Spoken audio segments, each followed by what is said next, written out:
Hallo julle, dis Gabby Prins hierso van Swiftwee en vandag staan ek hierso met Thomas van Kerken. Ons is vandag hierso by Van Kerken Dormer se eerste produksieveiling by die Duke of Bedford in Bedford in die Oos-Kaap.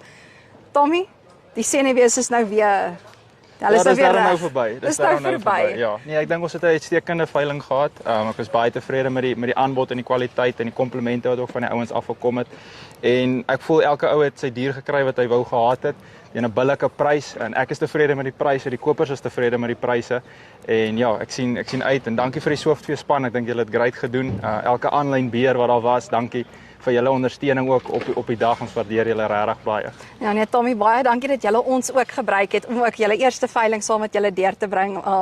Ons sien nou definitief uit vir die volgende een. Kan jy ons al 'n bietjie meer vertel waarvoor die mense kan uitsien vir volgende jaar? Volgende jaar is ons weer hierso, selfde tyd, weer 2 Maart 2027. Ons kyk dan om 50 dormerramme op die veiling te sit met 'n groter aanbod van ooe sowel as 'n paar marine ooe wat ons gaan opbring na die tafel toe.